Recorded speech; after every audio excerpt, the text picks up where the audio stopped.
Hey guys, I'm Sean and I healed myself of leaky gut and insulin resistance. I posted a video about 2 weeks ago about 9 things that really helped me in my healing journey. That video seems to be resonating with a lot of people. You can watch it here if you want. I'm making this video to mention 6 additional things that really helped me recover from insulin resistance. My only aim is to give you guys more natural methods, more options, and maybe you can find 1 or 2 or several that work well for you. The ultimate goal is to make your body more sensitive to insulin so that you don't experience blood sugar spikes, energy crashes, or other negative symptoms when you eat food. I will only share things that I've tried personally and that have worked for me.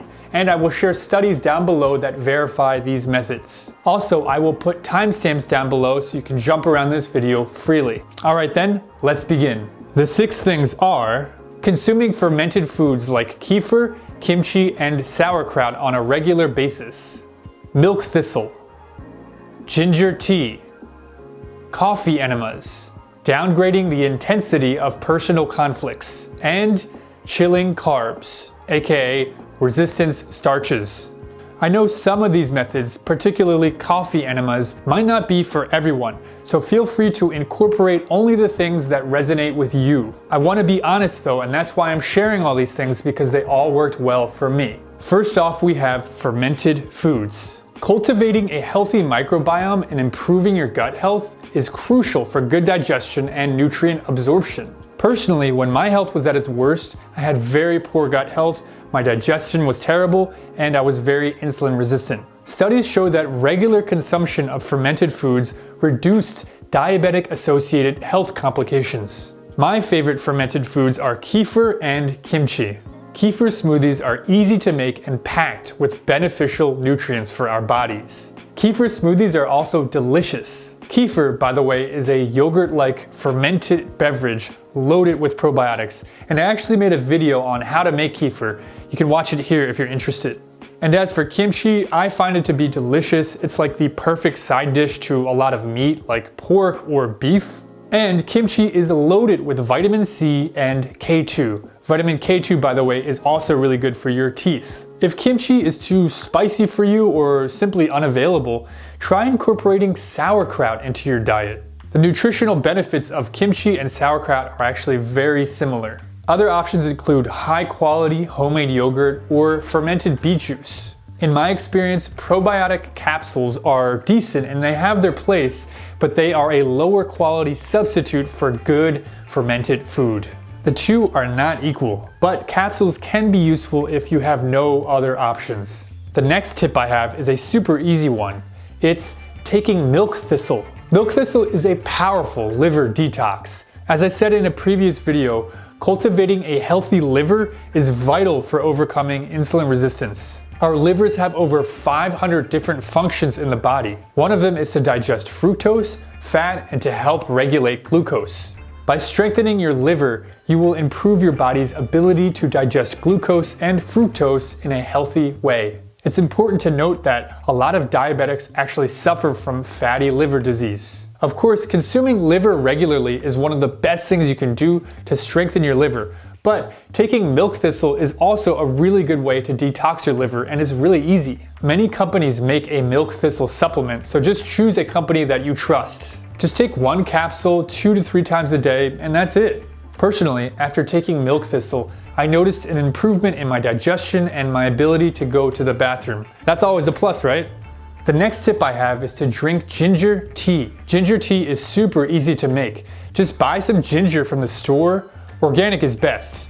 Use a grater and grate some fresh ginger into a small pot of water. Simmer that on low heat for 10 minutes. After that, you'll get a nice ginger-colored tea, and you can add lemon juice or raw honey to that if you want. Drinking the ginger tea on its own is also totally fine and delicious. Ginger has proven blood sugar regulating effects, and it's fantastic for digestion. Personally, I love the taste of ginger too. The bad news is that ginger ale doesn't have the same benefits. Anyway, this is a very affordable and easy thing to try, and it's a great post-meal drink. The next tip I have is a seemingly controversial one. I can't lie though, I've noticed improvements in my health by doing it. I'm talking about coffee enemas. Some doctors recommend them, others don't. In my opinion, coffee enemas are one of the best liver detoxes you can do. Doing them releases glutathione, an extremely detoxifying agent in the body. There are clinics and doctors in the US that will administer them for you, and there are some pretty good guides on the internet too to do them yourself.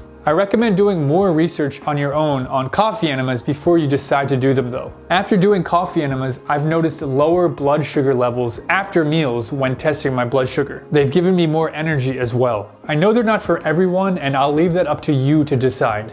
The next tip that I've found to be very helpful is the technique of downgrading the intensity of our life conflicts. In our lives, we face many challenges and conflicts all the time. Someone hasn't returned your phone call. Someone was rude to you.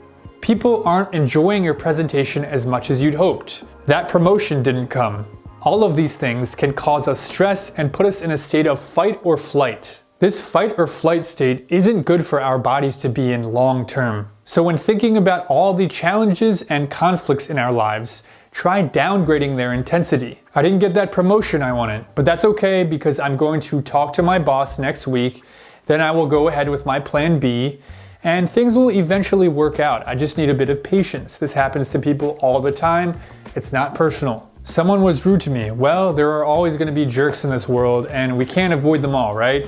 I'll just write about it in my journal, I'll talk to a friend, I'll go for a walk, and it'll be fine. But holding on to this anger isn't helping me out, so it's better if I just take a deep breath, relax a bit, and just downgrade the conflict. Remember, I'm not saying to ignore the problems in your life, but rather reduce their intensity. Acknowledge their existence, make a plan, then downgrade the intensity. I think every human on this planet will benefit from looking at the problems in their lives in a more level-headed, downgraded way. The last tip I want to share is about eating resistance starches. So for people who are sensitive to carbs, eating a bunch of potatoes or white rice is a great way to spike your blood sugar. And for someone with insulin resistance or diabetes, this is something you want to avoid or minimize whenever possible. However, after making potatoes, rice, or pasta, you put it in the refrigerator and let it cool overnight. Then you eat them the following day, cool, or reheat it. It's been proven that they will cause less blood sugar spikes.